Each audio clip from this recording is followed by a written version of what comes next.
Graça e paz, meu amado irmão, minha amada irmã, aluno e professor da Escola Bíblica Dominical.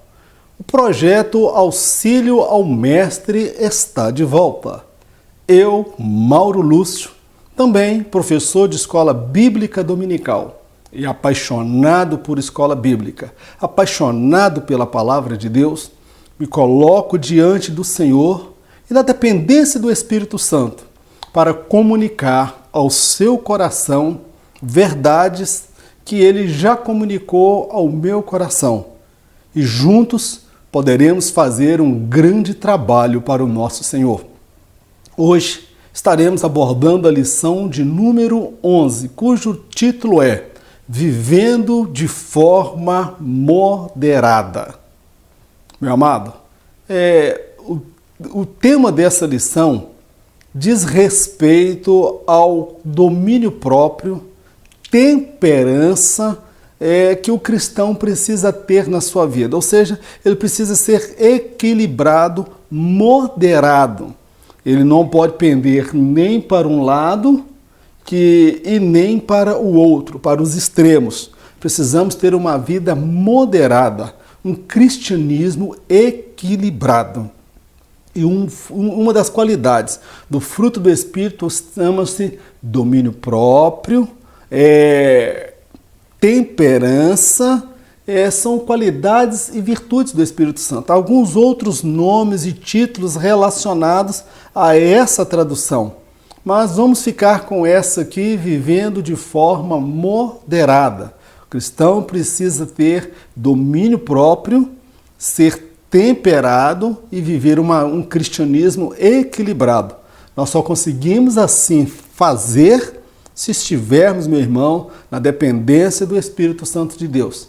Vamos lá, meu amado, nosso primeiro subtópico dentro dessa lição. Vivendo de modo sóbrio. O cristão sem o fruto do Espírito é semelhante a um carro sem freios descendo a ladeira. A qualquer momento, ele poderá atropelar e até matar qualquer um que cruze o seu caminho. Meu irmão, o cristão sem o fruto do Espírito é semelhante a esse carro aí descendo a ladeira, que perdeu os freios, perdeu o controle, está descendo em alta velocidade e ele pode atropelar qualquer pessoa que cruzar o seu caminho. É uma pessoa descontrolada. Precisamos do fruto do Espírito. Precisamos ter um modo de viver sóbrio. E quantos estão na casa de Deus que são pedras de tropeço? Rapazes que estão inseridos dentro da igreja, que já têm a fama de pegador, que está ali para destruir a moralidade e a pureza de uma jovem que acaba caindo na sua conversa. Homens casados que não têm domínio sobre o impulso da sua sexualidade. Então, estamos falando aqui de várias situações, irmãos, que são inúmeras. Nós poderíamos relatar aqui a pessoa, o cristão que não é controlado pelo Espírito Santo, que ele não tem o fruto do Espírito Santo, meu irmão, ele é um carro aí à deriva, descontrolado, que pode atropelar qualquer um e o que é pior, ele pode matar qualquer pessoa que cruzar o seu caminho, como também ele pode acabar morrendo, porque um carro desgovernado descendo a ladeira sem freio, uma hora ele vai bater em alguma coisa e ele vai acabar morrendo. Ele vai matar muitos ao longo da vida. Eu conheço pessoas que ao longo da caminhada já matou muitas pessoas. É crente carnal, não é espiritual, tem a maldade no seu coração, a malignidade, não tem equilíbrio, é aquela pessoa destemperada, ele ora, ele é espiritual, está orando, está buscando, aí a pouco ele vira carnal novamente, se entrega às suas paixões, a lascívia, a impureza sexual. Meu irmão, precisamos ter um equilíbrio, nem muito mar e nem muito a terra, nós precisamos ter um equilíbrio na nossa caminhada. Há pessoas que têm dificuldade em ter esse equilíbrio na sua caminhada. Em determinado momento ele é santarrão demais. Em determinado momento ele é o mais santo da igreja, ele vê erro e pecado em todo mundo. Em outro momento ele já está envolvido no pecado, cedeu à tentação. Então vamos ter um viver sóbrio. Nós não podemos ser o tipo de pessoas que saem aí atropelando, matando as pessoas. Nós temos que ter o controle. E um carro, meu irmão, sem freio, desgovernado, é um perigo para qualquer um. Então precisamos ter o fruto do Espírito na nossa vida, que é temperança, domínio próprio e equilíbrio para conduzir a nossa vida. E eu uso aí uma imagem um tanto que engraçada, hilária, um carro desgovernado que perdeu o controle e parece que entrou dentro de uma igreja. Saiu atropelando aí os bancos, quebrando bancos, um carro todo arrebentado. Meu irmão, tem crente que é assim. Ele sai atropelando todo mundo dentro da casa de Deus, magoa, fere, mata as pessoas, ele não tem domínio sobre a sua língua, não é somente a área da sexualidade, tem pessoa que não tem domínio no falar, ele é destemperado emocionalmente, ele não tem domínio sobre as suas emoções, ele não consegue controlar o seu impulso, a sua impulsividade, o ímpeto do momento, ele fala pelos cotovelos e acaba ferindo, magoando os irmãos da igreja. Quem mais sofre é o marido, quem mais sofre é a esposa, quem mais sofre são os filhos, que vai conviver com um crente aí desequilibrado e destemperado. O fruto do Espírito está aí, meu irmão, precisamos buscar, amém? Vamos ao próximo tópico da nossa lição, segundo tópico da nossa lição, subtópico da nossa lição, temperança e qualidade de vida. A temperança é o equilíbrio que necessitamos para não incorrer no risco dos extremos ou do radicalismo. Muitas lutas e aflições pelas quais passamos são decorrentes da forma equivocada com a qual conduzimos nossas vidas diante de Deus e dos homens. Meu amado, a temperança e a qualidade de vida, ela nos mostra o seguinte, que eu tenho que ter equilíbrio na minha vida. Se eu não tiver esse equilíbrio na minha vida espiritual, em determinado momento, eu posso ser radical, extremista, a ponto que para mim tudo é pecado. Tudo é pecado. Uma irmã não pode andar com uma saia um pouco mais curta, uma irmã não pode passar na minha frente, porque tudo que eu vejo é pecado. Mas o pecado não está talvez necessariamente na vida da irmã, o pecado talvez está nos meus olhos, porque eu olho as pessoas com maldade. Então o extremismo religioso, o fanatismo religioso é um desequilíbrio espiritual. É um desequilíbrio. Há pessoas destemperadas espiritualmente. Para ele tudo é pecado. Se alguém fala alguma coisa é pecado. Há pessoas que o crente não pode nem rir, não pode contar uma história engraçada, não pode falar de determinado assunto perto de determinado irmão, porque para aquele irmão tudo é pecado. Tudo para ele é errado, todo mundo está errado, tudo é pecado. Irmão, isso é extremismo e fanatismo. Nós precisamos ser guiados pelo Espírito Santo, porque há muitas coisas que nós aprendemos ao longo da nossa caminhada nas nossas igrejas que nos foi passado como doutrina, quando na verdade não é doutrina, é costume. A doutrina, ela permanece a mesma. A doutrina, ela é a mesma, o que era pecado lá nos tempos de Jesus continua sendo pecado hoje. Mas os costumes e a cultura, ela muda de tempos em tempos. Há pessoas que estão apegadas a costumes e tradições, e em nome desses costumes e tradições, rotula tudo como pecado. Esse é um extremo. Isso é fanatismo, isso é ser radical. Porém, há do outro lado extremo, aquele que para ele nada é pecado, tudo está liberado. Ele não vê pecado nem nada, ele não vê pecado se alguém está fumando, se alguém bebe, se o rapaz está tendo sexo com a sua namorada, se ela consente e ele consente e ela não engravida, não é pecado. Para ele nada disso é pecado. Não é pecado o crente sentar à mesa dos escarnecedores, não é pecado o crente assistir determinados filmes com conteúdos pornográficos. Para ele não é pecado o crente pular carnaval, participar de balada. Então nós estamos falando aí de dois extremos. E temperança, o domínio próprio, fruto do Espírito, ele consegue nos estabelecer um ponto de equilíbrio. Nós não podemos ser radicais, que é a linha dos legalistas, mas nós não podemos ser também relaxados na nossa vida espirituais, que são o quê? Os liberais, aqueles que tudo pode. Nós não podemos pender nem para um extremo e nem para o outro. Nós precisamos de ter equilíbrio na nossa vida cristã. Meu irmão, e para isso a gente precisa andar na direção do Espírito Santo de Deus. Uma coisa que a Bíblia fala: santificai-vos, porque amanhã o Senhor fará maravilhas no meio de vós. Uma coisa é certa: precisamos de ter uma vida santa, uma vida separada para Deus. Isso aí é preceito bíblico. Na verdade, é uma condição para nós chegarmos ao céu. Seguir com todos a paz e a santificação, sem a qual ninguém verá o Senhor.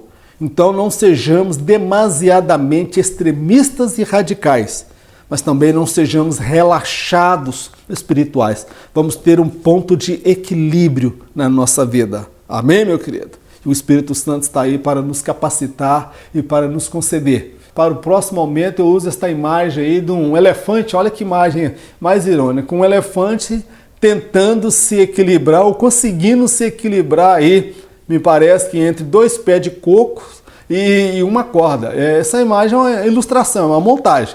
É lógico que não há possibilidade. E os dois extremos eu vejo aí com essa metáfora desse elefante. O que é radical demais, ele tenta se equilibrar dentro da sua santidade, que é santarrão demais, que para ele tudo é pecado. Por outro lado, tem o liberalista, o liberal, que para ele nada é pecado. Ele tenta se equilibrar dentro dessa ideologia. Então nós precisamos de equilíbrio para não incorrermos em erros, em excessos demais. Então o fruto do Espírito, moderação, domínio próprio, ele vem justamente fazer o quê? Trazer um equilíbrio na nossa vida espiritual, no nosso casamento, na nossa relação marido e mulher. E você quer ver, só para você entender um pouco desse negócio. A mulher foi se queixar com o pastor que ela estava tendo problema conjugal com o marido. Mas ela virou e falou: pastor. O pastor virou para ela e falou: mas não consigo entender, seu marido é um homem de Deus tão abençoado, tão dedicado à obra de Deus, é um homem de oração. Ela disse: é verdade, pastor, meu marido é um homem de oração. Ele entra para o quarto, do lado da cama, ele ajoelha e passa a noite inteira em oração. Mas na cama ele não faz nada, pastor. A irmã estava frustrada sexualmente. Já ouvi relatos de dirigente de ciclo de oração dar conselho para as irmãs, dizendo que o marido não podia ver a nudez da irmã, que aquilo era pecado. Mas na verdade não era pecado, não. Pecado é você expor a sua nudez aí, a sua sensualidade na internet, no Facebook, nas redes sociais, para outro que não é o seu esposo. Você expor a sua sensualidade e a sua vida pessoal íntima. A vida marido e mulher envolve intimidade, meu querido. Então, aquela irmã, ela era dirigente de oração, ela era frustrada no casamento sexualmente, estava contaminando todas as demais irmãs. Imagina quantos problemas de divórcio, separação e crise conjugal que estava inserido dentro daquela igreja. Então, meu irmão, muitas coisas no passado nós erramos por falta de conhecimento, pelo radicalismo, por falta de domínio próprio, de equilíbrio e temperança. Vamos prosseguir, porque senão nós vamos acabar entrando em áreas aqui que talvez alguns irmãos vão ficar aí de cabelo arrepiado. Mas é um assunto muito sério que precisa ser tratado. Vamos lá, terceiro subtópico da nossa lição: temperança na vida de Cristo. Jesus orava e jejuava para vencer os desejos e apetites da carne. Ele viveu na total dependência do Espírito Santo. Por isso, venceu o diabo e as inúmeras ciladas ao longo da sua trajetória aqui na terra. Irmão, Jesus ele foi tentado. Aquela passagem bíblica que fala que o Espírito conduziu Jesus até o deserto para ser tentado pelo diabo, o diabo só se apresentou para tentar Jesus porque de fato havia a possibilidade real de Jesus ceder à tentação. Mas a Bíblia afirma que Jesus ele ficou 40 dias em jejum e oração, na total dependência do Espírito Santo. Meu irmão, Jesus só conseguiu vencer o diabo. Jesus só conseguiu vencer a carne. Jesus foi tentado em 3 áreas. Nas 3 áreas que Adão e Eva foram tentados. Jesus foi tentado na concupiscência da carne, que é atender uma necessidade física. A necessidade física de Jesus era o quê? Era de comer, de alimentar. O corpo queria alimentar. E o diabo apresentou-se no último dia, quando estava completando 40 dias. Era o dia da vitória. Então, o Jesus ele foi tentado na concupiscência da carne, supriu uma necessidade física. Estou falando para pessoas que talvez estão solteiras, desejam ter um casamento, talvez ficou viúvo ou viúva e estão travando uma luta muito grande aí para controlar os desejos e as paixões. Então, meu irmão, olha, pede a Deus para te dar graça e o fruto do Espírito, domínio próprio, para você dominar esse seu desejo, essa natureza, porque esse desejo é lícito, nós somos seres que Deus criou com hormônios, com necessidades fisiológicas, mas elas só podem ser supridas e realizadas, ser legitimamente realizadas dentro do casamento. Qualquer outra forma de extravasar essa sua necessidade fisiológica que não seja dentro do casamento se configura um pecado. Amém, meu amado? Jesus também ele foi tentado na concupiscência dos olhos. O que é a concupiscência dos olhos? É diferente da concupiscência da carne. A concupiscência dos olhos é o querer acumular as coisas. O diabo levou Jesus até o pináculo do templo, no ponto mais alto, e disse, olha, tudo isso eu te darei. Ou seja, já não era mais o pão que Jesus precisava. A necessidade da carne era já de acumular as coisas, de possuir as coisas, muito além da necessidade. Então, Jesus ele foi tentado em acumular as coisas, mas também ele foi tentado na soberba da vida. O que é a soberba da vida? É aquela pessoa que se vangloria daquilo que ela possui, daquilo que ela conquistou, daquilo que ela acumulou. Então se observa que uma coisa vai puxando a outra. A concupiscência da carne é você suprir uma necessidade física. A concupiscência dos olhos é você acumular as coisas que vai além da sua necessidade.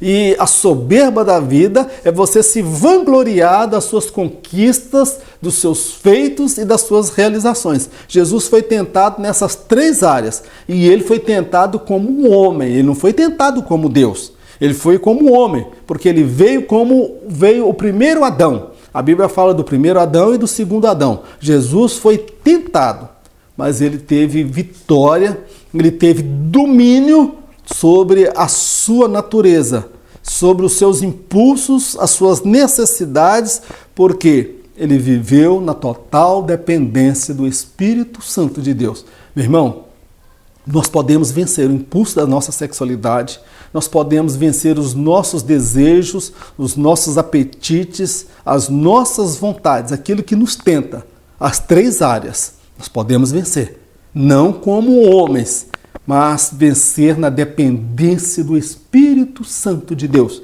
É por isso que o crente precisa orar, precisa jejuar, precisa santificar a sua vida, porque somente assim ele terá vitória diante do pecado, diante da tentação. Jesus, para vencer aqui enquanto homem, ele precisou orar, jejuar e santificar a sua vida, consagrar. Agora imagina eu e você, meu amado. Eu e você precisamos orar.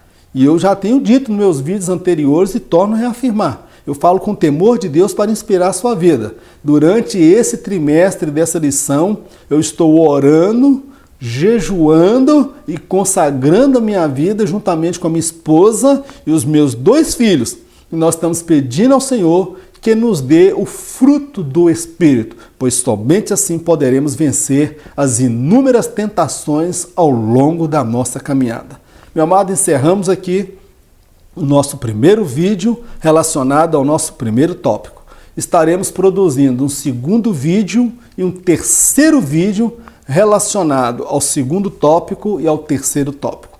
Você poderá clicar aqui e assistir o segundo vídeo e poderá clicar logo abaixo e assistir o terceiro vídeo. Deus abençoe a todos, eu agradeço a sua atenção, peço a sua oração e deixe aí o seu comentário, a sua observação, a sua sugestão acerca desse trabalho. Eu te aguardo no próximo vídeo. Que Deus te abençoe, meu amado, no nome de Jesus.